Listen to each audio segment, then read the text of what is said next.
ईश्वरा सर्वांना चांगली बुद्धी दे, आरोग्य दे, सर्वांना सुखानंदात ऐश्वर्यात ठेव, सर्वांचं भलं कर, कल्याण कर, रक्षण कर, आणि तुझे गोड नाम मुखात अखंड राहू दे. सद्गुरुनाथ महाराज की जय. अखिल विश्वाला शांती सुखाचा राजमार्ग दाखवणारे विश्वसंत सद्गुरुदेव माऊली यांच्या धर्मपत्नी शारदाबाई जीवनविद्येचे आधी विश्वस्त सद्गुरू श्री वामनराव पै यांचे सुपुत्र आणि आपल्या जीवनविद्येचं गंभीर असं नेतृत्व हाताळणी या प्रल्हादराबाई व सुनीलाताई पै यांच्या चरणी होऊन उपस्थित सर्व नामधारक बंधू भगिनी स्मृतवर्ग या सर्वांना विनम्र विठ्ठल विठ्ठल. जीवनविद्या विद्यानाम सर्व विद्यामध्ये श्रेष्ठ अशी विद्या म्हणजे जीवनविद्या. ज्या विद्येने माणसाचं जीवन सुखी होतं ती विद्या म्हणजे जीवनविद्या. आणि अशा या विद्येचा प्रचार व्हावा, प्रसार व्हावा, लोक सुखी व्हावे, ज्ञानी व्हावे, माणसाच्या ठिकाणची अंधश्रद्धा गळून पडावी, दैववाद खऱ्या अर्थाने नष्ट व्हावा, यासाठी सद्गुरूंनी 60 वर्ष प्रयत्न केले आणि आता आपण पाहतो या प्रयत्नातून खूप मोठं यश मिळालं. अनेक लोकांचं जीवन सुखी झालं, आनंदी झालं. सद्गुरूंनी सर्वांच्या सुखासाठी हे ज्ञान निर्माण केलं आणि हे लोकांपर्यंत पोहोचवण्यासाठी आज सर्वजण प्रयत्न करत आहेत. आणि आजचा आपल्याला विषय दिला आहे तो म्हणजे भगवान नाम. आता त्यांनी दीक्षित साहेबांनी वाचन केलं. जगामध्ये सगळ्यात मोठे 2 शोध कोणते असं जर कोणाला विचारलं तर काय सांगतील लोक? आकाशात लोखंड उडतंय नाही का, विमान, हा पण एक चमत्कारच आहे ना. पाण्यावरती आज माणूस चालतोय म्हणजे नाव्यातून चालतोय, आपण म्हणणार हे मोठे शोध आहे. मोबाईल आहे, कुठे वायरिंग नाही, काही नाही, काही नाही, कुठे अमेरिका, कुठे जपान असो, कुठे असो, आपण तिथे काय करतोय, बोलतोय. म्हणजे सांगायचं तात्पर्य की आपल्याला असं वाटेल की हे सगळे जगातले मोठे शोध आहेत. पण सद्गुरू श्री वामनराव पै सांगतात जगातले सगळ्यात मोठे जर 2 शोध कोणते असतील तर एक म्हणजे ईश्वर सर्व भूताना हा लावलेला भगवंताने शोध. म्हणजे भगवंताने प्रथम सांगितलं की ईश्वर सर्व भूतमात्रामध्ये वास करतो, हा सगळ्यात मोठा शोध. आणि तो शोध आणि दुसरा शोध म्हणजे जो ईश्वर आपल्या ठिकाणी वास करतो त्या ईश्वराची प्राप्ती कशी करून घ्यायची याचं ज्यांनी साधन दिलं संतांनी ते म्हणजे भगवान नाम. आणि म्हणून दुसरा जे काय शोध आहे तो म्हणजे संतांनी लावलेला साधा सोपा सरळ असा शोध आणि तो म्हणजे भगवान नाम. आणि मग आपला विषय भगवान नाम. आणि सद्गुरू नेहमी सांगतात की सगळ्यात मोठी समाजसेवा जरी कोणती असेल तर ही समाजसेवा आहे स्वतः नाम घेऊन इतरांना नाम घेण्याला प्रवृत्त करणे. आणि बघा आपण विश्व प्रार्थना म्हणतो आणि लोकांना विश्व प्रार्थना म्हणायला सांगतो, त्यांना मान्यते घरी जाऊन घेतो, ही सगळ्यात मोठी समाजसेवा आहे. म्हणजे आज जे नामधारक आपल्या माता भगिनी जे काही काम करतात, कार्य करतात, हे सोपं नाहीये. स्वतः नाम घेऊन ते इतरांना नाम घ्यायला प्रवृत्त करतात, ही सगळ्यात मोठी समाजसेवा आहे. तुम्हाला कशावरून बाकीच्या समाजसेवा काय मग काय कमी आहेत का? नाही, सगळं चांगलं आहे.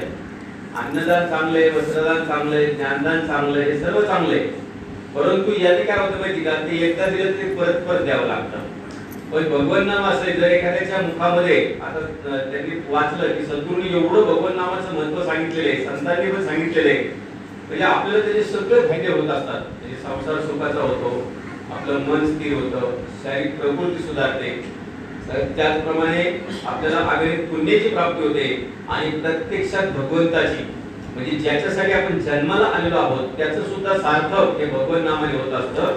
आणि म्हणून सगळ्यात मोठी जर समाजसेवा कोणती असेल तर स्वतः नाम घेऊन इतरांना नाम घ्यायला लावणं ही सगळ्यात मोठी समाजसेवा आहे.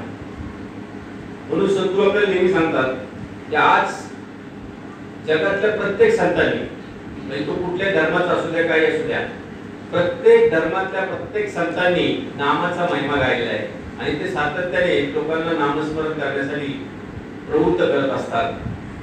जगद्गुरु म्हणजे संत काय सांगतात ते आपण पाहूयात आणि नामाचे फायदे काय ते पाहूयात. आता सगळे फायदे आता एक तासात पाहता येणार नाहीत, पण जेवढं आपल्याला पाहता येईल तेवढं पाहूयात. तर जगद्गुरु तुकाराम महाराज सांगतात, नाम संकीर्तन साधन पै सोपे, जळतील पापे जन्मांतरीची, न लगे सायास जाणे मनांतरा, सुखे येतो घरा नारायण. आईचं बैसुनी करा एक चित्त, आवडी अनंत आळवावा. रामकृष्ण हरी विठ्ठल केशवा मंत्र हा जपावा सर्व काळ. याहुनी अनेक नाही पै साधन वाहत असे वाहन विठोबाची. तुका म्हणे आहे सर्वावनी सोपे शहाणा तो धनी घेतो येथे. म्हणजे बघा जगद्गुरु तुकोबारा सांगतात जो शहाणा आहे ना तो घे आणि याच्यापेक्षा दुसरं साधनच नाही. म्हणजे ते विठोबाच्या आण घेत आहेत असं शपथ घेऊन सांगतात की भगवान नामाच्या व्यतिरिक्त दुसरं काय नाही. कुठे वनात जायला नको न जागे वनांतरी जाणे साहेब. म्हणजे वनात जायला नकोय कुठे वनात जायला नकोय. हाईच वैसुनी करा एक चित्त आवडी आनंद आळवावा. म्हणजे आहे तिथे बसून आपण भगवंताचं नाम घेऊ शकतो आणि त्याचे फायदे किती होतात ते त्या सदर अभंगामध्ये तुकाराम महाराज सांगतात. त्याचप्रमाणे संतश्रेष्ठ ज्ञानेश्वर माऊली सुद्धा सांगतात नाम जप यज्ञ तो परम बाजू ना सके स्नानादी कर्म नामे पावन धर्मा धर्म नाम परब्रह्म वेदात. आणि हीच ओवी सद्गुरु श्री पै माऊलींनी याला घेतली अनुभवाला घेतली. लक्षात ठेवा सद्गुरु पै माऊलींनी ही एकच ओवी अनुभवाला घेतली आणि आपलं सगळं म्हणजे उद्धार करून घेतला. म्हणजे आपलं ते सांगतात. आता हे दोन्ही संतांनी सांगितलं. एकनाथ महाराज पण सांगतात आपुले कल्याण इच्छिने जायची तेने या नामाशी विसंबू नये. म्हणजे आपलं जर आपल्याला कल्याण करून घ्यायचं असेल तर त्यांनी या नामाला विसंबू नये. म्हणजे हे नाम घ्यायला विसरू नये. आपण म्हणतो त्या नामाला विश्वास नाही. आपुले कल्याण इच्छेने जयाची तेने या नामाशी विसरू नये. करील परिपूर्ण मनीचे हेतू जरी राहे चित्त नामापाशी. म्हणजे जर आपलं नामापाशी चित्त असेल तर आपलं सर्व काही मिळेल असं ते आपला एकनाथ महाराज सांगतात. एका जनार्दनी जपता हे नाम पूर्वील काम जो जो हेतू. म्हणजे एका जनार्दनी त्याचे गुरुंचं नाव घेतलं त्यांनी. जर आपण हा जप सातत्याने म्हटला तर जे जे काय आपलं काम आहे ते आपल्याला पुरवलं जाईल असं आपल्याला एकनाथ महाराज सांगतात. त्याचप्रमाणे समर्थ रामदास स्वामी सुद्धा सांगतात स्मरण देवाचे करावे नित्य नाम जपत जावे नामस्मरणे पाविजे सुख समाधान. प्रातः काळी म्हणजे सकाळी मध्यान्ह काळी आणि सायंकाळी. त्याच्यापुढे ते सांगतात फक्त तेवढंच नाही सर्व काळी नामस्मरण करीत जावे. म्हणजे सर्व संतांनी आपल्याला नामस्मरणाचं महत्त्व सांगितलं त्यांच्या अभंगाच्या द्वारे. आणि संतांना तो अनुभव सुद्धा आला बरं का. म्हणजे संतांनी स्वतः नाम घेतलं लोकांनी नाम घ्यावं म्हणून त्यांनी प्रयत्न केले पण तरी लोक नाम घेत नाहीत अजून सुद्धा नाही बरं का. नाम घेऊन काय होणार आहे म्हणतात. आता मी इकडून रस्त्याने येत होतो तर एका रस्त्याला मी विचारलं मग ते गल्ली नंबर तिथे लिहिलेलं नाही ना तर ते गल्ली नंबर मी म्हणलं 2 हेच का हो. हा म्हणले हेच. तिथं आले होते म्हणजे वामनराव पैचं कार्यक्रम चालतो हे मला विचारलं असतं मी सांगितलं असं ना. पण नाम घ्यायला हे वामनराव पैचं याचं तर आपलं काही घेणं नाही. म्हणजे आजकाल लोकांचा तो गैरसमज आहे. पण इथे संत आपल्याला आपल्या उद्धारासाठी हे व्यवस्था करत असतात. म्हणजे नाम त्यावेळेस सुद्धा संतांचा अनुभव आहे की त्यावेळेस सुद्धा संत सांगत होते तरी कोणी नाम घेत नव्हतं. आता सुद्धा तीच परिस्थिती आहे. अहो विठ्ठल विठ्ठल जर आपण एखाद्या नवीन माणसाला म्हटलं ना तर त्याला असं बुचकळल्यासारखं वाटतं. तो इकडे तिकडे पाहायला लागतो काय कळतच नाही. म्हणजे अजून सुद्धा नामाच्या वरती माणसाचा विश्वास बसत नाही. त्या काळी सुद्धा नव्हता. बघा तुम्हाला माहिती आहे की एकनाथ तुकाराम महाराज आणि ते समकाळी त्या काळीचे दोन्ही संत म्हणजे तुकाराम महाराज आणि समर्थ रामदास स्वामी. आता समर्थ रामदास स्वामी तुकाराम महाराज इंद्रायणीचे काठी एक दिवस काय झालं त्या बाजूला तुकाराम महाराज त्यांचे शिष्य टाळकरी आणि इकडच्या तीराला समर्थ रामदास स्वामी आणि त्यांचे टाळकरी. आता संतांची नजरानजर झाली. दोन्ही संतांची नजरानजर झाली आणि एकमेकाला त्यांनी चौकशी केली. म्हणजे काय आता आपण भेट द्यायला काय विचारतो कोणाला काय मुलं बाळ कशी आहेत का पाऊस पाणी बरा आहे का काय ते आपण नाही ते विचारत असतो. पण संत ते विचारत नाही. मग संतांनी काय म्हटलं काय तुमचं कसं चाललंय म्हणजे तुमचं नामाचं प्रचार प्रसाराचं कार्य कसं चाललंय नाम घेतात की नाही लोक असं तुकाराम महाराजांनी त्यांना विचारलं. म्हणजे समर्थ रामदास स्वामींना. समर्थ रामदास स्वामींना दोघांचं लांब अंतर होतं फक्त खुलेच विचारणार ते.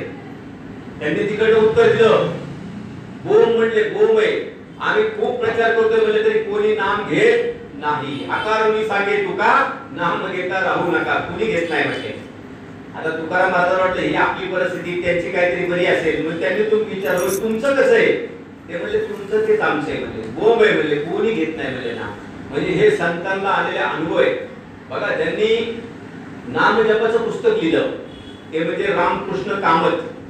ज्यांनी नाम जपाचं पुस्तक लिहिलं ते रामकृष्ण कामत एकदा आळंदीला गेले पण खरोखर आपण आहे ना, तर खरोखर म्हणजे त्याचे आपण अनुभव घेतो, जे नाम घेतात ना त्याचा अनुभव घेताय. पण हे जे कामत ज्यावेळेस आळंदीला गेले आणि आळंदीला काय झालं, सकाळी ते आश्रमामध्ये राहिले होते आणि सकाळी त्यांना जायचं होतं लवकर, म्हणून त्यांनी आवरलं आणि ते माऊलीच्या दर्शनाला निघाले. आता माऊलीच्या दर्शनाला निघाल्यानंतर 2-3 भिकारी मुलं त्यांच्या लगेच पाठीमागे लागले. दादा पैसा द्या ना, दादा पैसा द्या ना, त्याच्या मागेच लागले ते. यांनी काय केलं, रामकृष्ण कामतांनी खिशातून 1-1 रुपयाची ती नाणी काढली आणि त्यांनी एक आठ ठेवली. म्हणजे हे बघा, मी तुम्हाला प्रत्येकाला 1-1 रुपया देणार, पण माझी एक आठ आहे, विठ्ठल विठ्ठल म्हणायचं आणि 1 रुपया घ्यायचा. पहिल्या मुलाने लगेच आनंदाने म्हटलं विठ्ठल विठ्ठल, 1 रुपया. तो पळत गेला, निघून गेला.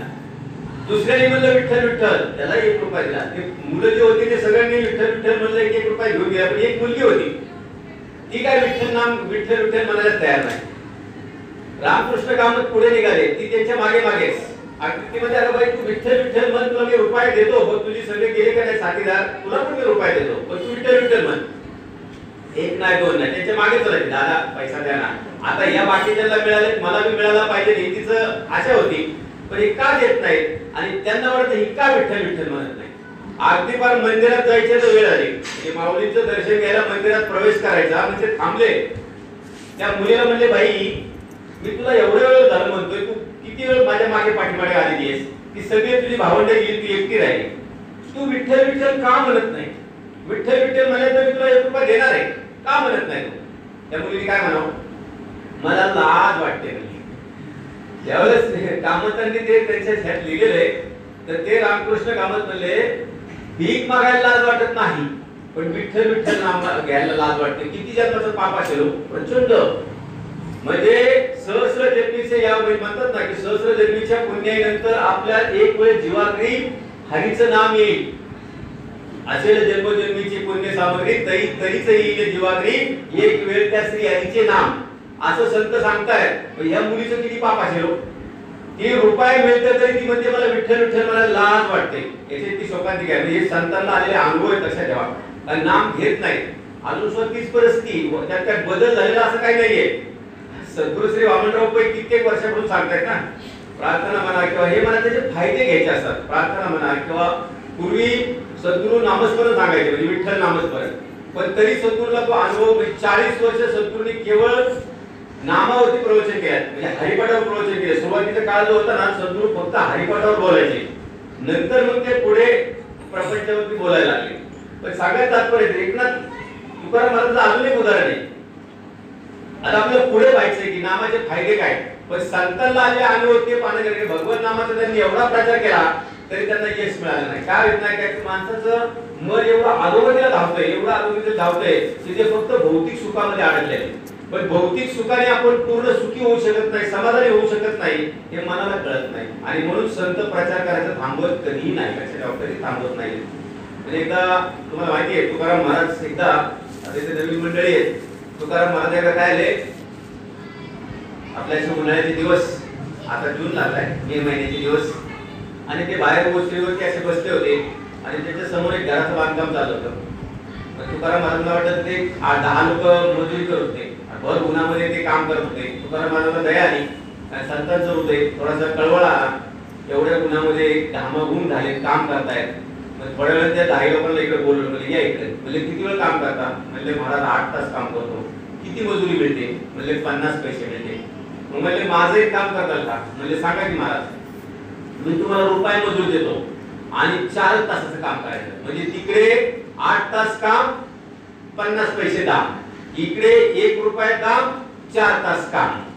सगळे खुश झाले. म्हणजे महाराज 4 तास काम आणि 1 रुपया दाम, हो म्हणजे त्या काळात 1 रुपया बरं, हो म्हणजे 1 रुपया दाम. वा वा वा, सगळ्यांनी लोटांनी घातलं, महाराजांच्या पायावर लोटांनी घातलं. म्हणजे बरं, आता एक काम करा, म्हणजे सांगा तुमचं काम सांगा, होतं झाले ना, आता सांगा काम, आम्ही लगेच करायला तयार आहोत. आज नका करू, म्हणजे तिकडचं आज करा आणि उद्या सकाळी नाहून धुवून सगळे आंघोळी बिंगोळी करून सकाळी इकडे या आणि मग मी तुम्हाला काम सांगतो. घरी गेले, घरच्या लोकांना पण सांगितलं, काय तुकाराम महाराज म्हणले, काय ग्रेट संत म्हणले, महान पुरुष आहे. म्हणजे काय झालं, सगळे काय म्हणले, काय 4 तास काम, 1 रुपया दाम, दुप्पट दाम आहे म्हणले. आणि कामाला उद्या सकाळी आम्ही तिकडे कामाला जाणार आहोत म्हणले. सगळे सजून धजून आले तिकडे आंघोळ बिंगोळ करून. म्हणजे महाराज सांगा सांगा काय काम आहे. सांगतो म्हणजे सतरंजा टाकायचे, इथे सतरंजा टाकायचे, काय कांबळ बिंबळ होती टाकली सगळी. आता एक काम करा म्हणले, त्या खोलीमध्ये तिकडे 5 बसा आणि इकडे 5 बसा, डोळे मिटायचे आणि फक्त 4 तास विठ्ठल विठ्ठल विठ्ठल विठ्ठल विठ्ठल विठ्ठल विठ्ठल विठ्ठल फक्त 4 तास म्हणायचं. वा वा वा महाराज, फक्त 4 तास म्हणायचं एवढंच, हा एवढंच बनले आणि रुपये दाम, 2 रुपये दाम, शारीरिक काहीच काम नाही, काही नाही, फक्त तुम्ही म्हणले असं म्हणायचं. आणि मी जरा बाहेर जाऊन येतो म्हणले, तुम्ही करा कामाला सुरुवात. म्हणजे यांचं काम कुठलं? विठ्ठल नामाचं. हे सगळे समोर समोर बसले, सुरू केले, डोळे मिटले, विठ्ठल विठ्ठल विठ्ठल विठ्ठल विठ्ठल. 2-3 मिनिटं झाली की हळूच एक डोळा उघडायला लागला, तिकडचा समोर जाऊन दुसरा डोळा उघडतोय. जेमतेम 4-5 मिनिटं झाली तरी समोर समोर बघायला लागले एकमेकाला. नाही जमणार. 10 मिनिटं झाले ना, ते 15व्या मिनिटाला सगळे उठले आणि तिकडे आपल्या कामाला जाऊन बसले. तुकाराम मला थोड्या वेळ परत येऊन बघतात तर एक हजर नाही. म्हणजे बघा, लक्षात ठेवा, तिकडे मजुरी करायला करणार, पण नामस्मरण करायला माणसाचं मन गजवत नाही, कारण 10 मिनिटं सुद्धा त्याच्याकडे झालं नाही. पण जर खरोखरच मुखामध्ये त्या आपण परत परत ते पुस्तक घरी जाऊन वाचा, कारण काय माहिती का, जर खरोखरच त्या भगवान नामाने जर आपल्या जिभेवरती नाचायला लागलं तर त्याचा काय आनंद असतो ना, त्याचा अनुभव घ्यायचा असतो. कारण याच्यातून आपल्याला 5 फायदे होत असतात, जसे आगळे फायदे, पण मुख्य 5 फायदे सांगतो तुम्हाला. सगळ्यात महत्त्वाचं म्हणजे जर आपण नाम सतत उच्चार केला तर आपलं जीवन सुखाचं होतं. म्हणजे काय होतं? संसार सुखाचा होतो. संसार म्हणजे फक्त बायका मुलांचा नाही, संसार म्हणजे जीवन. आपलं जीवन संसार सुखाचा होतो. दुसरं म्हणजे आपले शरीर प्रकृती सुधारते. तिसरं म्हणजे आपल्याला अगणित पुण्याची प्राप्ती होते. चौथे म्हणजे मनाला स्थिरता येते, शांती मिळते. आणि सगळ्यात 5वं महत्त्वाचं म्हणजे प्रत्यक्षात, जिथे त्यांनी सांगितले प्रत्यक्षात भगवंताची, आता भगवंत कुठे आहे? तो भगवंतच आहे, पण तो विसरलेला आहे ना आता. म्हणजे त्याची पण जागृती येते. लक्षात ठेवा, भगवंत वेगळा नाहीये, आहे तो राजाच आहे. इथे बसलेले सगळे राजेच आहेत, हा पण राजाच आहे, पण तो राजेपणाला आज काय झालेले? फक्त विसरलेला आहे. म्हणजे काय झालंय? फक्त शेवाळ आलंय. आज तो राजेपणाला विसरलाय, तो भिकारी स्वतःला समजतोय, कारण त्याचं डोकं फिरलंय. जसं एखाद्या राजाचं डोकं फिरल्यानंतर तो राजा आपल्याच राजवाड्यामध्ये भीक मागतो, पैसा द्या पैसा द्या. आहे राजे पण गळून गेलेले नाही, पण फक्त डोकं फिरल्यामुळे तो राजवाड्यात भीक मागतोय. तसं आज माणसाची गंमत झाली. सगळे राजेच आहेत, राजपुत्र आहेत. कारण आता मला सांगा, कुत्र्याचं पिलू कुत्रच असतं ना, मांजराचं पिलू मांजरच. तसं ईश्वराचा पुत्र कोण असेल? ईश्वरच ना. मग आपण सगळे ईश्वराचे परमेश्वराचे पुत्र आहोत. म्हणजे आपण कोण आहेत? पण आपण आपलं विसरलोय. ऐसे भ्रमाचे लक्षण विसरे आपण. आज आपण विसरलोय. जसं त्या राजाचं डोकं फिरलं आणि राजा स्वतःला भिकारी समजायला लागला, तसं आज आपलं मायेच्या प्रभावाने काय झाले? आपण आपल्याला विसरलेलो आहोत. आणि आपण आपल्याला जागृती आणण्याचं सामर्थ्य फक्त आणि फक्त भगवत नामामध्ये. लक्षात ठेवा. म्हणून संत एकांती बसले, सर्व सिद्धांत शोधले, ज्ञानदृष्टी अवलोकले, सार काढले निवडले, ते हे श्रीहरीचं नाम. सर्व पातकाकरी भस्म, अधिकारी उत्तम आदम, 4 वर्ण नरनारी. सर्वांसाठी घेण्यासारखं, कोणी घ्यावं, किती घ्यावं, कसंही घ्यावं, कुठेही घ्यावं आणि आपला उद्धार करून घ्यावं, असं संतांनी आपलं साधन दिलं. आणि ते म्हणजे भगवत नाम. बघा, म्हणजे भगवत नामामध्ये किती आहे. आज बघा, त्या राजाचं डोकं जर ठिकाण व्हायचं असेल तर काय केलं पाहिजे? राजाला बोलव, असं पुढे बोलवायचा. अरे काय तुला कळत नाही का रे? अरे तू राजा आहे, तुला कळत नाही का? असे त्याचं डोकं ठिकाणी होईल का? त्याला औषधच घ्यावे लागतात, त्याला मेंटल हॉस्पिटल मध्ये ऍडमिट व्हावं लागेल, तिथे त्याला औषधं घ्यावी लागतील, गोळ्या घ्याव्या लागतील, तेव्हा त्याचं फिरलेलं डोकं जागेवर येईल आणि नंतर परत त्याला त्या राजेपणाचा परत भोग चालू होईल. आता तो राजा असून भिकारीपणाचा भोग भोगतोय. तसं तुमचं आमचं सर्व मानव जातीचं झालेलं. लक्षात ठेवा. आज मायेच्या प्रभावाने प्रत्येक जण विसरलेला आहे आणि त्याचं जे काही व्यक्तिमत्व तयार झाले, त्या व्यक्तिमत्वाला पूर्ण चिटकून बसलेलं आहे. पण हे व्यक्तिमत्व जे चिटकलेलं आहे ते मेंटली सोडायचं असतं, फिजिकली सोडायचं नसतं. पण हे मेंटली कधी सुटेल? ज्यावेळेस आपण सतत उच्चार करू नामाचा, सतत विश्व प्रार्थना असेल, सतत भगवान नाम असेल, सतत सतत सतत सतत ज्यावेळेस आपण हा उच्चार करणार, त्यावेळेस आपल्याला त्याचा आठवण होणार. म्हणजे गोळ्या बिस्किट आहे, गोळ्या आणि इंजेक्शन. म्हणून शत्रू आपल्याला इंजेक्शन गोळ्या हे देतात ना, सत्संग म्हणा, विश्व प्रार्थना म्हणा, कार्य म्हणा, वाचन म्हणा, श्रवण म्हणा, हे सगळं चिंतन मनन, हे सगळं गोळ्या औषध. लक्षात ठेवा. हे जेव्हा आपण सतत घेतो त्यावेळेस काय होतं? कुठलाही आजार 1 दिवसात बरा होत नाही. कुठलाही आजार गेल्यानंतर आपल्या डॉक्टरकडे गेल्यानंतर ते अगदी साधा ताप असेल तरी 5 दिवसाचे ते हे देतात, काय देतात, कोर्स देतात. आणि नाही बरं वाटलं तर परत 5 दिवसांनी या म्हणतात. म्हणजे आपल्याला तिथेही कोर्स करावा लागतो, तसा इथे आपल्याला कोर्स करावा लागतो. पण आपलं फिरलेलं डोकं जागे होण्यासाठी त्याला सद्गुरूशिवाय पर्याय नसतो, लक्षात ठेवा. म्हणून आपल्याला स्वतःची जागृती म्हणजे दिव्य स्वरूपाची प्राप्ती करून घेण्याचं सामर्थ्य सुद्धा या भगवत नामामध्ये आहे. आता झालंय काय, आता मधले 4 विषय आता पाहिजे म्हणल्यानंतर त्याला 4 तास लागतील. आता आपण थोडक्यात पाहतो, शेवटचा एक आणि पहिला एक बघूयात, मधले 2 नंतर बघूयात, त्याचे 3. आता शेवटचं जर आपण म्हटलं तर आपल्याला संतांनी असं सांगितलं की आपल्याला साधारण आपण पाहतो तिळामध्ये तेल असतं की नाही, आंब्यामध्ये आमरस असतो, लाकडामध्ये अग्नी असतो. पण नुसत्या वस्तूच्या प्राप्तीने ते मिळेल का? काय नाही, आंबा घेतला आणि आंबा छानपैकी इथे ठेवला, असा टेबलावर ठेवायचा, जय देव जय आंबे राजा मला दे रस, होईल का रस?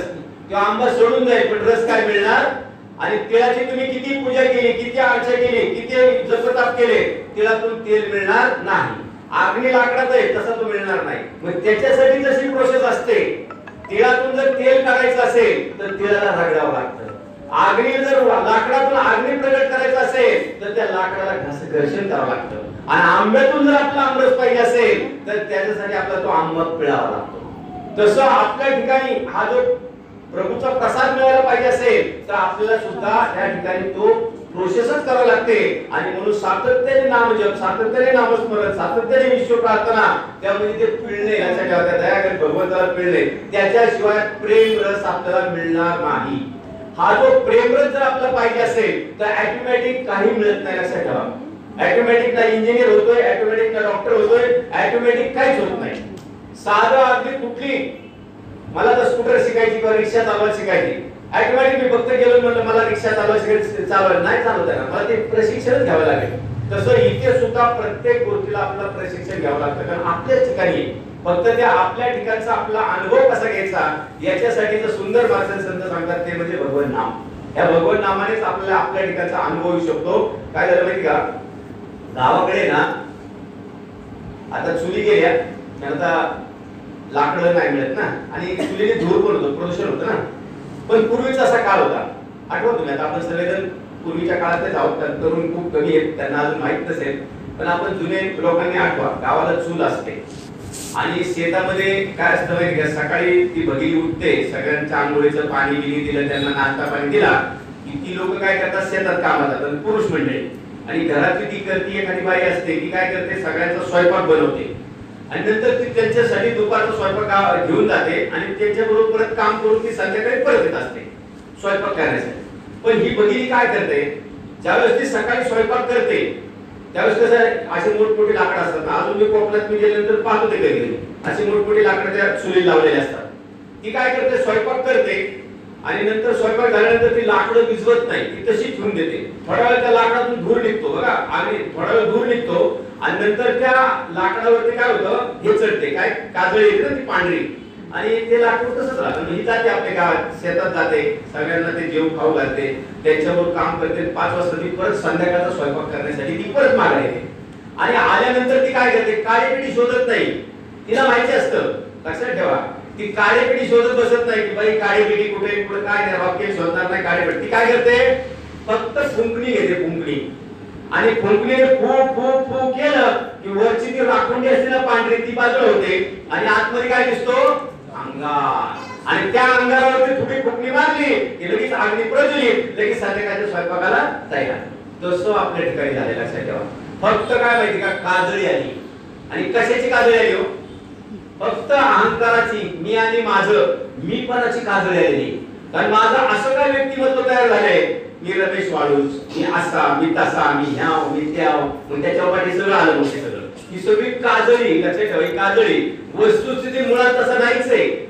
जसा एखाद्या मूर्तीवरती काय असतं माहिती का, सुंदर मूर्ती असते आणि त्या मूर्तीवरती प्रत्येक जण सिंदुराचा लेप लावतो, सिंदुराचा लेप लावतो, मूळ मूर्ती दिसतच नाही आणि दिसतो तो फक्त सिंदुराचा धप्पा.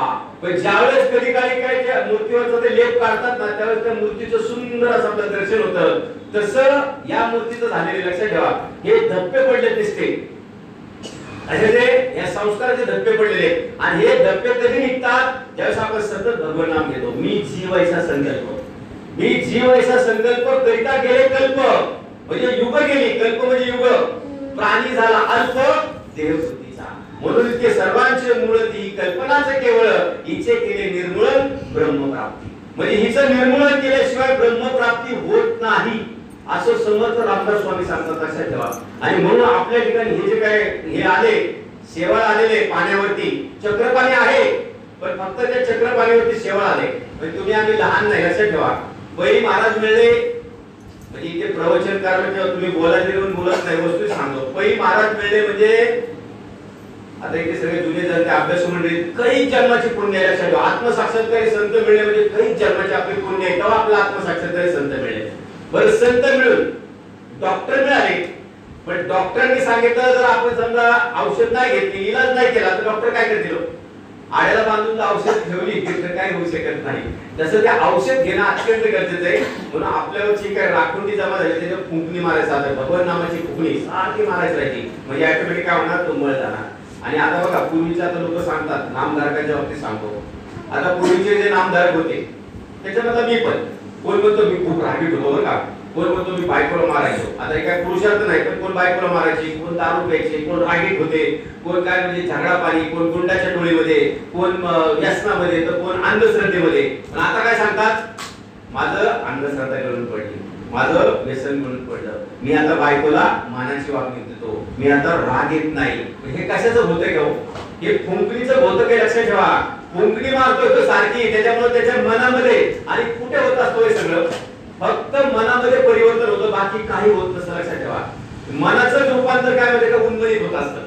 म्हणजे पहिलं बहिर्मनाचं शुद्धीकरण व्हायला सुरुवात होते आणि बहिर्मनाचं शुद्धीकरण होता होता मग त्या अंतर्मनाचं शुद्धीकरण होतं आणि त्या अंतर्मनाचं रूपांतर दिव्य मनात होत असतं. लक्षात ठेवायचं. म्हणजे दुसरं काही होत नाही. कैरीचाच आंबा होतो का? आंबा कुठं आयात करावा लागतो? कैरी ज्यावेळेस आडीत घातली जाते त्यावेळेस आडीत घातल्यानंतर तीच कैरी काही दिवसांनी पिकते.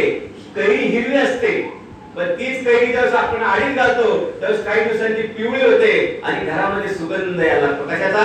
हापूस आंब्याचा. म्हणजे आडीत घातल्यानंतर ती पिकते आणि त्या कैरीचंच रूपांतर आंब्यात होत असतं. तसं आपण आपलंच रूपांतर म्हणजे जीवाचंच रूपांतर शिवात होत असतं. ते कशाने होत असतं? पुस्तकात सांगितलंय ते फक्त भगवान नामाने होत असतं. एवढे सगळे फायदे आहेत त्याच्यामध्ये. आणि आता सांगायचा मुद्दा की आपला जो विसर पडलाय, आता बघा हे आपल्याला रामायण महाभारत शिकवत असतो, पण रामायण महाभारत आपल्याला शिकण्यासाठी आहे. इकडे माणसाचा दुर्लक्ष झालंय. फक्त रामायण महाभारत फक्त आम्हाला ते काय लावतात ना पोथी वगैरे, आम्हाला फक्त वाटतं की नाही ते एकदा पोथी लावली गेली की म्हणजे आपलं काम झालं. नाही, रामायण महाभारत हे शिकण्यासाठी. तर रामायणामध्ये कसा प्रसंग आहे ते आपल्याला शिकवतं. आपल्याला माहिती आहे सीता मातेला पळून नेलं रावणाने, हो की नाही? आणि नेल्यानंतर ते आता कुठे नेलं असेल त्यावेळेस काय हे नव्हते, फोन नाही का, ते जरा इकडे फोन करा तिकडे फोन करा, फोनच नाही ना, सॅटेलाइट नाही, काय नाही. मग शोध घ्यायचा कसा? आता शोध घ्यायचा कसा म्हटल्यानंतर मग रामाने काय केलं, काही पथकं बनवली. जसे आता एखादा गुन्हेगाराचा शोध घ्या ना, पथक बनवतात, एक कोल्हापूरला जा, एक सोलापूरला जा. तसं त्यांनी रामाने पथकं बनवली आणि एक पथक होतं जांबुवंताचं आणि त्याच्यामध्ये हनुमंत होता. बाकीची पथकं गेली इकडे तिकडे, कुठे उत्तरेकडे गेलं, कोण दक्षिणेकडे गेलं आणि कोण कुठे गेलं. दक्षिणेकडे हे पथक गेलं, कुठलं? हनुमंत आणि जांबुवंत आणि त्यांचे काही सहकारी हे रामेश्वरच्या बाजूला गेले की सीता मातेला कुठे नेलं असेल पळून. आणि ज्यावेळेस ते तिकडे गेले रामेश्वरच्या तिकडे, त्यावेळेस त्यांना तिकडे काही खुणा मिळाल्या की बाबा रावणाने सीता मातेला पळून नेले. कुठे? श्रीलंकेमध्ये. आता एवढा मोठा समुद्र आहे मध्ये आणि हा समुद्र पार केल्याशिवाय त्याचा शोध कुठे घेणार की कुठे आहे काय ते? त्यावेळेस सगळ्यांना प्रश्न पडला जायचं कसं. आता नंतर ते युद्ध केलं तर सेतू बांधला, नंतर ते सगळं झालं, पण पहिलं शोध तर घेतला पाहिजे ना. आता इकडे एक फक्त कळलं की बाबा इकडे नेलेली, पण आता कुठे असेल काय असेल माहित नाही. मग आता शोध घेण्यासाठी जांबुवंताला पटकन लक्षात आलं. जांबुवंताला कळलं की हा जो हनुमंत आहे ना, त्या हनुमंताला लहानपणी शापामुळे याला याच्या शक्तीचा विसर पडलेला आहे. लक्षात ठेवा. तर शाप का मिळाला होता आपल्याला माहिती सगळी स्टोरी. शाप का मिळाला होता का? तो तेवढा हे करायचा होता ना, अंजनीच्या सुता म्हणजे तो परचान काय म्हणतात ना, सूर्याला गेला बरोबर आहे, म्हणजे अंजनीचा सुतच होता. म्हणजे हे हनुमंताला माहिती, जांबुवंताला कळलं, हनुमंताला माहिती. पण आता हनुमंताची शक्ती जागृत कशी करायची, तशी आपल्याला पण आपली शक्ती जागृत करायची बरं का. म्हणजे आपल्याला त्यात मी पण आलो बघा. आपण सगळ्यांना आपली शक्ती म्हणजे बोलतोय म्हणजे काय त्या पदाला गेलो म्हणून नाही, आपण प्रोसेस मध्ये आहोत सगळेजण. कोणाची गाडी थोडं पुढे कोणाची मागे, पण आपण सगळे प्रोसेस मध्ये आहोत. म्हणजे आपल्याला सुद्धा आपली शक्ती जागृत करायची, कारण आपल्याकडे आहे. पण ती जागृत कधी होईल, जशी हनुमंताची जागृत झाली ना तशी आपली जागृत होणार. ती आपल्याला रामायणात शिकवलं जातं. हनुमंताची जागृत कशी झाली, जागृत सगळ्यांना सांगितलं ह्या हनुमंतामध्ये शक्ती आहे, आता आपल्याला जागृत करायची. मग काय केलं, जसं एखाद्या बाईच्या अंगात येतं ना, आता ते बाईच्या अंगात येतं ते अंधश्रद्धा वगैरे, पण ते बघा ढोल ताशे वाजायला लागले की काय होतं, त्याचं जे काही अंतर्मन संस्कारित असतं ना, त्याच्यावरती जे काही संस्कार झाले असतात त्या अंतर्मन ते ताबा घेतं आणि ढोल वाजायला लागले की बाई घुमायला लागते लगेच. तसं आहे हनुमंताचं. म्हणजे ह्याची जर शक्ती जागृत करायची असेल तर आपल्याला हनुमान स्तोत्र गायला पाहिजे. म्हणून बघा ते हनुमान स्तोत्र गायले जातात ना त्यासाठी, आणि आपल्याला त्याचा जय जयकार केला पाहिजे. मग सगळ्यांनी हनुमान स्तोत्र जोर जोरात गायला सुरुवात केली, त्याची स्तुती करायला, कौतुक करायला, जोर जोरात त्याचं अगदी म्हणजे गुणगान सुरू केलं. असं केल्याबरोबर बऱ्याच वेळानंतर त्या हनुमंताला आपल्या शक्तीची जागृती आली आणि त्यांनी जो काही भूमोपकार केला ते सरळ उड्डाण कुठे श्रीलंकेत. तसं आपल्या ठिकाणची शक्ती जर आपल्याला जागृत करायची असेल तर आपल्याला सुद्धा तेच करावं लागणार आहे. म्हणजे आपल्याकडे शक्ती आहे, त्या शक्तीला जागृत करायचं असेल तर सारखा मारा भगवान नावाचा, सारखा मारा विश्व प्रार्थनेचा. एक ना एक दिवस आपल्या त्या वरचा मळ निघून जाईल आणि आपलंच आपल्याला कळेल की अरे आजपर्यंत मी जे स्वतःला समजत होतो तो मी नव्हेच. ते नाटक आहे ना, तो मी नव्हेच आणि खरंच तो मी नाहीच आहे. मी जोपर्यंत मला मी स्वतःला समजत होतो, बघा एखादा माणूस गेल्यानंतर आपण म्हणतो रामराव गेले, रामराव तर तिथेच पडले, पण गेला कोण? अहो जो गेला ना तो रामराव म्हणून हे करत होता, काय होता, वावरत होता. म्हणजे तो रामराव म्हणत नव्हताच, त्याला नाव दिलं रामराव. मग त्याला जात चिकटली, कुळ चिकटलं, धर्म चिकटला, पंथ चिकटला, नंतर त्याला पदवी चिकटली. नंतर तो एवढा फुगत फुगत फुगत गेला आणि ज्यावेळेस तो पडला त्यावेळेस ते गेलं, ज्यांनी हे स्वीकारलं होतं ते गेलं आणि जाताना परत ते संस्कार घेऊन गेलं. पण आपण ज्यांना रामराव समजत होतो तेच तिथं आपण म्हणतो ना रामराव गेले रडत असतात. रामराव कुठे गेले, तुम्ही ज्यांना समजत होते तेच पडले. गेली ती चैतन्य शक्ती गेली, गेला तो लाईफ फोर्स गेला आणि ज्याच्यावरती संस्कार झाले ते घेऊन गेला. म्हणून आपल्याला सुद्धा आपल्या ठिकाणची जागृती आणायची असेल ना, आजपासून एकच पण करायचा, जगाच्या पाठीवर हे तत्वज्ञान आपल्याला कुठेही सांगितलं जात नाही. बाकीचं किरकोळ मध्ये सांगितलं जातं, म्हणजे उच्च लेवलचं परमार्थ सुद्धा दोन टाईपचे असतात, अशुद्ध परमार्थ आणि शुद्ध परमार्थ. आतापर्यंत आपण अशुद्ध परमार्थ करत आलेलो आहोत, ते काही सांगायची गरज नाही. पण आता खऱ्या अर्थाने शुद्ध परमार्थ करण्याची वेळ आलेली आणि शुद्ध परमार्थ आपल्याला जीवनविद्या ठामपणे बोलतोय. म्हणजे याच्यावरती तुम्ही कोणाला समोर घेऊन येऊ शकता आणि आपण त्याच्याशी चर्चा सुद्धा करू शकतो. कारण शुद्ध परमार्थ जीवनविद्या मिशन शिवाय बाहेर कुठेच माहित नाही. हे जबाबदारी बोलतो का आपण आपलं विसरलेलं आहोत, हे कोणाला माहितीच नाहीये. तो मीपणाचा फुगा घेऊनच आयुष्य जगत असतो. मोठमोठे व्याख्यान देईल, मोठमोठे काय काय करेल, कलाकार असू द्या, राजकारण कुणी असू द्या, कुणालाही माहित नाही की ऐसे भ्रमाचे लक्षण विसरे आपण विसरलेलो आपल्याला कोणाला माहित नाही. संतांनी सांगितलं. हे सांगायचं तात्पर्य की आपल्याला जागृती करून देण्याचं सामर्थ्य या भगवान नामात आहे. आणि आता सगळ्यात महत्त्वाचं म्हणजे 10 मिनिटं 15 मिनिटं वेळ राहिला आहे, तर आपण संसाराच्या अंगाने पाहूया. एक भगवान नामाचं झालं थोडक्यात, आणि आता संसार आपला सुखाचा करायचा असेल तर भगवान नाम किती उपयोगी पडते हे पाहूया. आणि मध्य 3 आहे, शारीरिक आपल्याला चांगली स्वास्थ्य मिळतं, मनाला शांतता मिळते आणि अगणित पुण्याची प्राप्ती होते. आता हे बाकीचं आपण कधीतरी पुढच्या वेळेस कोणी विषयात आल्यावर पाहूयात. पण आपल्याला म्हणजे संसार सुखाचा कसा होतो याच्या संदर्भात बघूया. बघा आपल्या सगळ्यांना माहिती आहे, दुधात जर मीठ पडलं तर काय होतं, दूध गोड होतं का? नाही ना. दुधात जर मीठ पडलं तर दूध नसतं, आणि त्या दुधात साखर पडली तर गोड. तसं आज जीवनामध्ये वासना शिरल्यामुळे जीवन काय झाले, आपलं कडू झालेलं आहे. आणि त्याच्यात जर भगवान नामाने प्रवेश केला तर आपलं जीवन काय होणार, गोड होणार. म्हणून सांगायचं तात्पर्य की आपलं जीवन जर आपलं काय, बघा थोडेफार प्रसंग येतील, नाही असं नाही, पण प्रसंग जरी आले तरी त्या दुसऱ्या क्षणात लयाला जाते. म्हणून सद्गुरूने उदाहरण दिलेले, समजा तुम्ही पाण्यावरती काठी मारली, आपण जर समजा असं पाणी आणि पाण्यावरती अशी काठी मारली तर पटकन एक रेष सुटली जाते. पण तीच रेष दुसऱ्याच क्षणाला काय होते, लयाला जाते. तसं ज्याच्या मुखामध्ये भगवान नाम आहे, ज्याच्या मुखामध्ये विश्व प्रार्थना आहे, आपण काही जन्म केलेली कर्म आहे, त्याच्यातून कधी एखादं छोटंसं अनिष्ट कर्म उगून आलं तरी ते दुसऱ्या क्षणाला लयाला जाणार. नामे संकटे नासते, नामे विघ्ने निवारते, नामस्मरणे पावजे ते उत्तम पदे. म्हणजे नामस्मरणाने विघ्न जातात, नामस्मरणाने संकट दूर होतात असं समर्थ रामदास स्वामी सांगतात.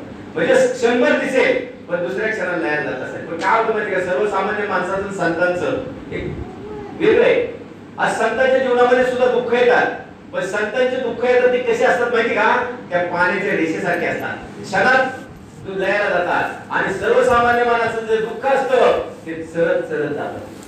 म्हणजे संतांचं दुःख चरतं आणि दुसऱ्या क्षणाला लयाला जातं, आणि सर्वसामान्य माणसाचं दुःख मात्र ते चरत चरत चरत जात असतं आणि त्यात माणूस पूर्ण गुरफटून जातो, सारखा म्हणजे दुःखी असतो, दुःखी असतो. पण ज्याच्या मुखामध्ये नाम असेल तर तो त्यातून सहज करून जाऊ शकतो. आणि म्हणून सद्गुरू आपल्याला सांगतात, संसारामध्ये सुद्धा असे काही प्रसंग जर आले, येतात नाही असं नाही, कारण आपण तेवढे सावध नसतो, पण आले तरी त्याचं आपल्याला काय माहिती का, सामोरं जाण्याची ताकद किंवा त्याच्यातून आपलं बाहेर सुटण्याचं बळ हे फक्त आणि फक्त भगवान नाम देऊ शकतं. हे संतांचं प्रमाण आहे बघा. त्याच्यात वाक्य लिहिले संतांनी दिलेला कोरा चेक आहे.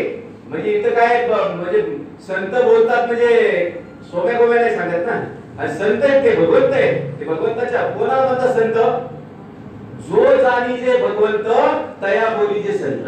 म्हणजे संत कोणाला म्हणतात, ज्याने भगवंताला जाणलं, ज्याने भगवंताला आकळलं, ज्याने भगवंताचा अनुभव घेतला त्याला खऱ्या अर्थाने संत म्हणतात. आणि असे संत आपल्याला स्टॅम्प पेपरवर लिहून देतात, स्टॅम्प पेपरवरती भगवान नामाचं महत्व, कशाला भगवान नामाचं महत्व सांगतात. म्हणून जर समजा सद्गुरूंनी अजून एक उदाहरण दिलेले, आकाशात ढग जमा झालेले आणि आता प्रचंड पाऊस पडणार आहे, आणि अशा वेळेस जर आपल्या म्हणजे अशा वेळेस जर वारं सुटलं तर काय होतं, ते विरळ होऊन जातात, ते ढग विरळ होतात आणि दुसऱ्या क्षणाला ते लयाला जातात. म्हणजे पाऊस पडणारा वाटतो पण ते हवेमुळे विरळ होऊन जातात. तसं सद्गुरू सांगतात, आपल्या जीवनात सुद्धा एखादा संकटाचा ढग दिसायला लागेल, पण आपल्या मुखात जर हे नाम असेल तर तोच काय होणार माहिती का, तो विरळ होणार, कुठल्या लयाला जाणार. पण हे केव्हा होईल, मुखात नाम असेल तर होईल. म्हणजे एवढं नामाचं सामर्थ्य, म्हणजे विश्व प्रार्थनेचं सामर्थ्य, तरी पण विश्व प्रार्थना घ्यायला माणसाकडे म्हणजे जमत नाही. लक्षात ठेवा, पण ती करणं खूप अंतासाने. त्याला एकच शब्द आहे, मनाशी लावावी स्वरूपाची गोडी, इतर आवडी सोडवावी, पळ नाम विठोबाचे घ्यावे. आता एखादा पळपळ म्हणायचं तो मला मी पळत नाव देतो म्हणा, नाही. पळ म्हणजे प्रत्येक क्षण, पूर्वीच्या काळात म्हणजे पळभर म्हणजे प्रत्येक क्षण तू नामाने घेतला पाहिजे. पळ नाम विठोबाचे घ्यावे, कोठेही नसावी आसक्ती, काम क्रोध लोभ वैरी सकळ, गुरु कृपे बळे आकळावे, तुका म्हणे मन उफराटे होय तरी छापाय मावळे.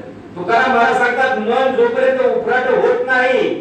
आता उफराट मन व्हायचं म्हणजे काय हो, असं होतं का ते, नाही. आता जे ते अधोगतीला धावतंय ते ऊर्ध्वगतीला येतं. आज जे ते काय माहिती का, समाजाकडे धावतंय ते स्वतःकडे पाहायला लागतं, आणि मग त्याला म्हणतात उफराट, मन उफराटे होय तरीच हे अपाय मावळती. सांगायचं तात्पर्य की संतांनी आपल्याला सांगितलं की आज काय माहिती का, संतांनी हे सांगितलं की हा संसार सागर आहे, आणि संसार सागरात जर आपला तरुण जायचं असेल, संसार सागरात जर आनंदाने डुंबायचं असेल तर काय करायला पाहिजे बघा. एखाद्या पोहणारे 3 प्रकारचे असतात. ज्यांना पट्टीचे पोहणारे असतात ना, ते डुंबत असतात, एकदम आनंदाने ते पोहत असतात, त्यांना काय कोणती भीती नसते, कारण पट्टीचे पोहणारे असतात. आणि ज्याला पोहता येत नाही तो पाण्यात पडला की तो बुडून जातो. आणि काही मंडळी असे असतात, पाण्यात पडल्यानंतर ते पोहतही नाही आणि बुडतही नाही, त्याच्या नाका तोंडात पाणी जातं आणि ते गटांगळ्या खातात. इथे सद्गुरू सांगतात, पोहणार आहे तो तर एकदम चांगलाच आहे, आनंदी आनंद आहे, त्याला पट्टीचा पोहणार आहे तो आनंद घेतोय. दुसरा जो आहे बुडतो तो एकदाचा सुटला. तिसरे जे आहेत ना, हे गटांगळ्या खाणारे, याचे इतकं दुसरं दुःख नाही. आणि म्हणून संसार सागरामध्ये जो काय माणूस गटांगळ्या खातोय ना, त्याला एकमेव कारण माहिती आहे की त्याला संसार सागरामध्ये पोहण्याचं ज्ञान नाही. संसार सागरामध्ये जर आपल्याला आनंदाने डुंबायचं असेल, पोहायचं असेल, तर संत आपल्याला सांगतात की तुम्हाला नामाच्या नावेत बसलं पाहिजे. नामाच्या नावेत बसल्यानंतर पायाला पाणी सुद्धा न लागता आपण पै तीराला जाऊ शकतो. बघा, आता आपण नावेत बसल्यानंतर आपल्या पायाला पाणी लागतं, डोक्याला पाणी लागतो, ते सहज आपण जात असतो, आपण कोरडे राहतो. तसं त्या पाण्यामध्ये पोहायचं असेल तर आपल्याला त्या नावेत बसता आलं पाहिजे, म्हणजे भगवत नामाच्या नावेमध्ये. त्याच्या पुढे ते सांगतात की हा भगवत नामाचा भोपळा पोटाला बांधायचा. हा जो भोपळा म्हणजे त्याला तारू वगैरे म्हणतात. ते भोपळा जर आपण बांधला पोटाला तर आपण ते सहज ते भव नदी पार करू शकतो. आणि म्हणून सांगायचं तात्पर्य, जर आपला संसार सागरामध्ये जर आनंदाने डुंबायचा असेल तर त्याला एकच उपाय आहे आणि तो म्हणजे सतत हाताने काम मुखाने नाम. हृदयात राम प्रगट झाल्याशिवाय राहणार नाही. हा संतांची गॅरंटी लक्षात ठेवा. ही गॅरंटी नाही, संतांची गॅरंटी. आणि नाम हा एक आपला उत्तम असा मित्र आहे. मला काही लोक विचारतात, कारण मी ज्ञानपीठात एकटाच जातो ना, फोरव्हीलर एकटाच जात असतो कोर्ससाठी. लोक म्हणतात का तुम्हाला एकट्याला कंटाळा येत नाही का? आता काय प्रश्न झाला का? संत सांगतात जेथे जातो तेथे तू माझा सांगती धरून हात चालवित असे. जर तुमच्या बरोबर जर विश्व प्रार्थना आहे, तुमच्या बरोबर जर सद्गुरू आहे, तर बाकी अजून माझ्यावर कोणी नाही असं म्हणा तुम्ही कसं काय म्हणू शकता? म्हणू शकत नाही. कारण आमच्याबरोबर सद्गुरू आहेत, आमच्याबरोबर नामस्मरण आहे, आमच्याबरोबर विश्व प्रार्थना आहे. म्हणजे आपल्याला कुठेही एकले पण जाणवत नाही. लक्षात, कुठेही एकले पण जाणवत नाही. कारण मित्र आपण इतर बाकीचे जर मित्र पाहिले तर ते सुखाच्या टायमाला जवळ असणारे, दुःखाच्या टायमाला कुठे निघून जातात हे आपल्याला कळत सुद्धा नाही. पण भगवान नाम हे आपल्याला शेवट सुद्धा सोडू शकत नाही. शेवट म्हणजे आयुष्यभर राहणार, पण शेवटी गेल्यानंतर सुद्धा ते आपल्या बरोबर राहणार. तुका म्हणे अवघी चोरे.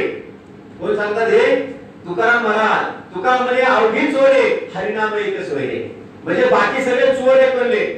बघा तुकाराम महाराज म्हणतात की नाही म्हणतात बाकी सगळे चोरे कुठपर्यंत येतो?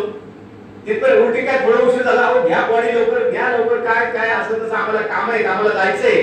म्हणजे काय होतं का फक्त तिथपर्यंत, आणि तिथपर्यंत येतात नंतर सगळं विसरून जातात. तुका म्हणे अवघी चोरे हरिनाम एक सोयरे. जर मुखात नाम असेल तर तो खरा आपला सोय आहे. आणि तो आपली ह्या जन्मात नाही पण पुढच्या जन्मात पण सोय करत असतो. हे जगद्गुरु तुकोबारायचं प्रमाण आहे. बरं लक्षात ठेवा. म्हणजे खरा मित्र म्हणजे आपली हे नामस्मरण आहे. त्याचप्रमाणे हा एक आपला उत्तम गुरु आहे. नाम हे उत्तम गुरु आहे. लक्षात ठेवा. ज्याच्या मुखामध्ये आपलं कळत सुद्धा नाहीये आणि आपला गुरु जाणून पण देत नाहीये. आता समजा इथे करवेला ट्रॅफिक जाम आहे आणि समजा दीक्षित साहेबांना तिकडे वारजाला जायचंय, मुखामध्ये विश्व प्रार्थना आहे, त्यांना इथे काहीतरी काम निघेल किंवा त्यांना लेट होईल ते, आणि लेट झाल्यानंतर ते जातील तर त्यांना कळणार पण काय यार इथे मुंबई शेवट ट्रॅफिक होतं, मी अडकलो असतो ना त्याच्यामध्ये. भगवान नाम असतं ना की तुम्हाला कुठून ना कुठून सोय होत असते. कारण ते उत्तम असा आपला कोण आहे? गुरु आहे. लक्षात ठेवा. गुरु आहे तो आपल्याला मार्ग दाखवत असतो, आपल्याला कळून पण देत नाही. बघा परवा दिवशी ज्यावेळेस कार्यक्रम झाला गुंदवरूमध्ये सद्गुरूंनी प्रल्हादाने सांगितले 2 अनुभव. आणि आपल्याला हे भगवान नाम कसं तारत असतं, सद्गुरू आपल्याला कसे तारत असतात. ते जे डाके साहेब होते त्या डाके साहेबांचा अनुभव आहे. सद्गुरू त्यांना जेव्हा ते हे घ्यायला गेले की माऊली आम्ही निघतो आता, आम्हाला इचलकरंजी जायचे. सद्गुरू काय म्हटले? 5 वाजताच्या नंतर जा म्हटले, 5च्या नंतर जा म्हटले. पण हे म्हणले अर्जंट काम आहे. सद्गुरू 2 मिनिटं थांबले. काय म्हणणार सद्गुरू? काय त्यांना सांगणार का? जा म्हटले. आणि नंतर त्यांचे टायर त्यांच्या गाडीचा फुटला. त्यांच्या गाडीने किती दुपारचे गेले ते उन्हाचे टायर फुटला, 3-4 पलटी मारल्या. सद्गुरू सांगत होते जाऊ नको, 5च्या नंतर जा. पण माऊलीचं कोण ऐकतंय? माऊलीचा म्हणजे माणसाला हे अनुभव येतात. लक्षात ठेवा. दुसरे ते राणे होते ज्यांना तो गुणगौरव दिला. राणे साहेबांना चांगली नोकरी लागत होती कुठे? गोव्याला. आणि त्याच राणे साहेबांना सद्गुरू सांगितलं नको जाऊ. आता एखादा माणूस म्हणला असता काय माऊली सांगताय, मला 1.5 पगाराची नोकरी तिकडे मिळते तर हे मला नको जाऊ म्हणतात. त्या नको जाऊ म्हणण्याच्या पाठीमागे काहीतरी कारण होतं. काही दिवसात ती कंपनी बंद पडली. लक्षात ठेवा. काही दिवसांनी कापूर कंपनी. म्हणजे तुमच्या मुखामध्ये जर नाम असेल, सद्गुरूंचा सहवास असेल, सद्गुरूंचा जर संघ असेल तर अशा गोष्टी आपल्या जीवनामध्ये सहज घडून जातात. म्हणून हे नाम आपला एक उत्तम असा मित्र आहे. नाम आपला एक उत्तम असा गुरु आहे. म्हणून सद्गुरू सांगतात कळे ना कळे त्या धर्म, काही कळू नका, कळे ना कळे त्या धर्म, ऐका सांगतो रे वर्म, माझ्या विठोबाचे नाम अट्टासे उच्चारा, तोया दाखविला वाटा, जया पाहिजे त्या नीटा, कृपावंत मोठा हिताचा कळवळा. म्हणजे त्याला हिताचा कळवळा येत असतो, तो आपल्याला वाट दाखवत असतो. म्हणून सद्गुरू सांगतात रात्रीच्या प्रकाश अंधारामध्ये, आता दिवस गेले कंदिलाचे, असे कोणाकडे तरी आमच्या संस्काराकडे असेल कुठेतरी माळ्यावर ठेवला कंदील जुन्या काळात काय. पूर्वीच्या काळी जर समजा कळवणीमध्ये सुद्धा लाईट नव्हत्या, त्यावेळेस समजा जायचं असेल इकडे विठ्ठल मंदिराकडे वगैरे, आणि इतर आपण त्यावेळेस काही नव्हतं, शेती होती, तर समजा तिकडे जायचं असेल तर आपल्याला कंदील घेऊन लावायचं ना. आता कंदिलाचा प्रकाश घेऊ जेमतेम 2-3 फुटासाठी दिसतात, पण त्या कंदिलाच्या प्रकाशामध्ये सुद्धा आपण मैल प्रवास करतो. म्हणजे त्या कंदिलाच्या प्रकाशात आपला पुढचा वाद दिसतच असतो. तसं मुखामध्ये जर विठ्ठल नाम असेल, मुखामध्ये जर विश्व प्रार्थना असेल तर पुढचा मार्ग आपल्याला दिसतच राहतो. म्हणून संत श्रेष्ठ तुकाराम महाराज म्हणतात, जगद्गुरु तुकोबाला म्हणतात, कळे ना कळे का धर्म. काय खूप धर्म कळायची गरज नाहीये, खूप मोठमोठे सिद्धांत कळायची गरज नाहीये, खूप मला म्हणजे हे कळत नाही ते कळत नाही, नको बोलले म्हणते. कुठं काय आता जनाबाई मुक्ताबाई काय शिकले होते का? काय नाही, फक्त मुखामध्ये नाम होतं, फक्त मुखामध्ये नाम होतं. म्हणजे म्हणून म्हणतात, कळे ना कळेचा धर्म ऐका सांगतो रे वर्म, माझ्या विठोबाचे नाम आठतासे उच्चारा, तो या दाखविला वाटा जया पाहिजे त्याने. म्हणजे तो आपल्याला वाट दाखवेल, लक्षात ठेवा. आणि वाट दाखवतो ना म्हणजे बघा ही माऊली आहे. विठ्ठल नाम म्हणजे एकच शेवटचं उदाहरण देतो, संपवतो कारण वेळेवरती मला जरा बाहेर जायचंय. पण एकच उदाहरण देतो. आता हे मधले 2-3 विषय राहिले, दीक्षित साहेब त्यावेळेस पुढच्या वेळेस कधी संधी देते त्यावेळेस आपण ते मांडूयात. पण हे सर्व आपल्या जीवनाशी निगडीत आहे. म्हणजे मलाही मी फीडिंग करतो बरं का, म्हणजे आता काय फक्त बोलतोय म्हणून नाही असं, कारण मला पण स्वतः जबाबदारी असते. आपल्याला आपण जेव्हा बोलण्याची जबाबदारी जास्त असते की तू बरोबर विश्व प्रार्थना म्हणतो का, तुझ्या मुखात विश्व प्रार्थना आहे का, ते आपण आपल्याला चेक करायचे. अनुभव येत असेल तर समजायचं मुखामध्ये आहे. पाण्यात हात घातला आणि तो भिजला नाही तर त्याने पाण्यात हात घातला, आपण असं कसं मान्य करू? नाही ना, भिजला तर समजायचं पाण्यात हात घातलाय. तसं आपण विश्व प्रार्थनेचे फायदे होत असेल तर समजायचं की विश्व प्रार्थना मुखामध्ये आहे. तर माता ही म्हणजे हे भगवान नाम म्हणजे आपली माता आहे. आणि माता काय करते? आता इथे माता बसते, सगळ्या काय करतात माता? आपल्या मुलाच्या हितासाठी सगळं काय करत असतात. जी गोष्ट मुलाच्या हिताची नाही, मुलाला वाटतं काय आई आहे मला चॉकलेट नुसतं 2 रुपयाचं चॉकलेट मागतो तरी मला देत नाही, पण आईला माहिती असतं या बाळाच्या हिताचं नाहीये. कारण का आज चॉकलेटी दात किरतात, पण अजून बरेचसे गोष्टी होतात, गोड नको त्याला जास्त पण आई देत नाही, पण बाळाला मात्र आईचा राग येत असतो. काय आई मला 2 रुपयाचं चॉकलेट देत नाही, तर 100 रुपयाचं सामान घेतलं पण मला 2 रुपयाचं चॉकलेट देत नाही. पण आई ही काय असते माहिती का? माता असते. ती हिताचं बाळाचं लालन पालन पोषण करणं आणि त्याच्या हितासाठी प्रयत्न करणं हे आईचं कर्तव्य असतं. तसं ही नाम एक आपली माता आहे, लक्षात ठेवा माता आहे. कधी कधी आपल्याला वाटेल पण जे होईल ना आपल्या मुखात जर नाम असेल, जे होईल ते माझ्या हिताचंच होईल असा आपल्या ठिकाणी ठाम विश्वास पाहिजे. विश्व प्रार्थना जे करेल ते माझ्या हिताचंच करेल असं आपल्या ठिकाणी पाहिजे. म्हणून ती आपली माता आहे. माताचं कर्तव्य ते असतं. आता शेवटचं एक उदाहरण देतो की जे होईल ते माझ्या हितासाठी, ते कसं याचं एक सुंदर उदाहरण आपण पाहूयात आणि आजचा विषय आपण थांबूयात. बघा एक गोष्ट सांगतो. काय होतं माहिती का, प्रवचनमध्ये जर समजा 1-2 गोष्टी सांगितल्या तर मला एक बरं वाटत नाही जरा थोडंसं. मग शेवटची एक गोष्ट सांगतो. एक राजा होता आणि तो राजा आणि प्रधान दोघं जण शिकायला जायचे सारखे, त्यांचा तो हे होता. आणि एक दिवस काय झालं, राजाचं बोट कापलं. ते सुईने काहीतरी केलं राजा करायला, तर राजसंचारी करायला काहीतरी करायला गेलं, बोट तुटलं, जरा बोट कापलं ते. आणि तो प्रधानजीला म्हणला, बघा प्रधानजी माझं बोट कापलं. प्रधानजी काय म्हणले, महाराज जे होतं ते चांगल्यासाठीच होतं. राग आला महाराजाला, म्हणजे माझं बोट कापले तुम्ही म्हणता होतं ते चांगल्यासाठी होतं म्हणजे काय म्हणले, हा माझा दुश्मन आहे का दोस्त आहे? माझा दुश्मन आहे म्हटले, त्याला तुरुंगात टाकून द्या म्हणले. राजाने म्हणजे बघा एवढा जवळचा प्रधान पण त्याला तुरुंगात टाकून दिलं. आणि आता दुसऱ्या तिसऱ्या दिवशी त्याला शिकारी जायचं होतं. आधी आठवण प्रधानजीची, त्याला म्हणजे कशाला लिहायचं, माझा काय तो दुश्मन आहे म्हटले, माझं बोट कापलं होतं ते चांगल्यासाठी होतं, ह्याला कशाला लिहायचं? नाही लिहायचं. एकटेच गेले तिकडे जंगलामध्ये शिकार शोधता शोधता शोधता त्या लांब जंगलात आतमध्ये गेले, त्यांना भानच नाही राहिलं. आणि तिकडे काय केलं, आदिवासी लोकांनी त्याला पकडलं. आता आदिवासी लोकांना काय माहिती का हा राजा विजय आहे, खूप जंगलात आतमध्ये राहणारे ज्याचा जगाशी संबंधच नाही असे ते आदिवासी. आता या आदिवासी लोकांनी त्याला पकडला. तो सांगायचा प्रयत्न करतो मी राजा आहे, पण त्यांनाही कळलं नाही हा काय बोलतो हे काय बोलतो त्याला कळलं का, त्याची भाषा वेगळी याची भाषा वेगळी. न्याला पकडून तिकडे, कारण काय करायचं होतं त्यांच्या हातात देवीचा उरूस म्हणजे त्यांचा उत्सव होता आणि त्या देवीला एक बळी द्यायचा होता जिवंत माणसाचा. आणि ते म्हणजे बरं झालं एवढं चांगलं सापडलं, आता आपल्या देवीला बळी द्यायचं म्हणजे आपली देवी खुश होणार. त्याला राजाला कळलं काहीतरी गडबड आहे, मला पकडून देतात म्हणजे आता बहुतेक आपला बळी दिला जातोय. तिथे गेलं तर सगळं ते आरास मांडलेली ते आदिवासी लोकांची ते सगळं त्यांचं टुमटुम टुमटुम नाच गाणं चालले. त्यांचा जो कोण होता पुढारी किंवा त्यांचा जो काय धर्मगुरू होतो तिथे बसलेला आणि त्याने सांगितलं की आता हे बळी द्यायला आणलेलं आहे. त्याला राजाला कळलं की त्याला हे करताय सगळं धार लावताय म्हणजे आता आपला जीव गेला. आणि म्हणजे चला आंघोळ बिंगोळ घालायला, त्यांच्या भाषेत सांगितलं आंघोळ बिंगोळ घाला, सजून बिजून आंघोळ बिंगोळ घालून त्याला बळी द्यायला आणला. आता बळी द्यायचं तर त्याच्यात काय होतं माहिती का, बळी हा पूर्ण पुरुष पाहिजे, तो पुढे असं व्यंग नाही पाहिजे त्याला. म्हणून त्यांचा तो माणूस असतो चेक करणार, त्याने सुरुवात केली पाहायला, हा डोकं व्यवस्थित, डोळे बिळे आहेत व्यवस्थित, कान बिन आहे व्यवस्थित, सगळं पाहत गेला. त्याला दिसलं की बोट तुटलेले. तिकडे तरी खुलेने सांगितलं नाही चालणार म्हणले. त्या महाराजांनी सांगितलं हे चालणार नाही, याचं बोट तुटलेलं आहे असं म्हटल्याबरोबर त्याला सोडून दिला. राजाला वाटलं बापरे, प्रधानजी म्हणत होते ना जे होतं ते चांगल्यासाठी होतं, आता जर माझं बोट कापलं नसतं तर आता माझा गळा कापला असता म्हणले.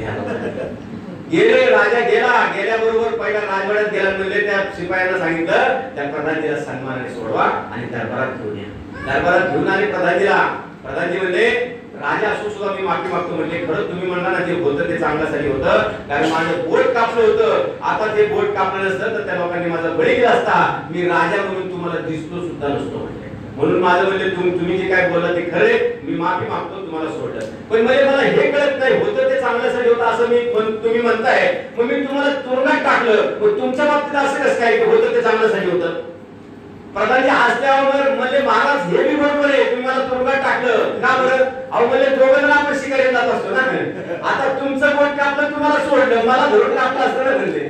म्हणजे काय झालं असतं, मी परिपूर्ण होतो, म्हणजे माझं म्हणजे होतं ते चांगल्यासाठी, म्हणजे माझाही जीव वाचला आणि तुमचाही जीव वाचला, लक्षात ठेवा. म्हणजे असं आहे का एक असं माहिती का आपल्या म्हणजे आपलं जे काय भगवान नाम जर आपल्या मुखात असेल तर प्रत्येक गोष्ट असं समजायचं, विश्वास ठेवायचा. कारण तसं माहिती का हे बहिर्मन अंतर्मनाचं शास्त्र आहे. आपण आपल्या आईवरती किती विश्वास असतो. आता हे लहान बाळ आहे, त्याची माता बसलेली आहे, तिथं जर समजा आपण त्या तिथं स्टूलवरती उभं करायचं बाळाला आणि तुम्ही आधी म्हणायचं बाळा मार उडी, ते नाही मारणार, कधीच मारणार नाही. किती तुम्ही मारा, बाळा चॉकलेट देतो मार ना उडी, नाही मारणार. थोडं वरती स्टूलवर ठेवा, आईने सांगू द्या फक्त बाळा उडी मार, आईवरती पूर्ण विश्वास असतो.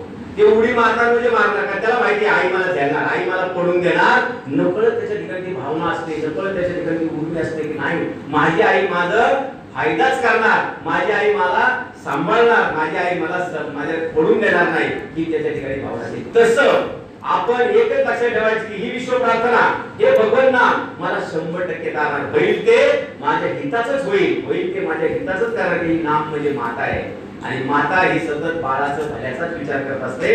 म्हणून असं या मातेवरती आपण विश्वास ठेवूया, या भगवान नामावरती विश्वास ठेवूया, या विश्व प्रार्थनेवरती विश्वास ठेवूया आणि ह्या सर्वांचे फायदे आपण घेऊया. आता राहिलं काय, शरीर स्वास्थ्य, मन स्वास्थ्य आणि पुढचं पुण्याचं महत्व हे आपण पुढे पाहूया. आता या ठिकाणी बोलण्याची संधी दिली त्याबद्दल सर्व सहयोगाचे आभार मानतो आणि याच ठिकाणी थांबतो. जय सद्गुरु, जय शिवराय.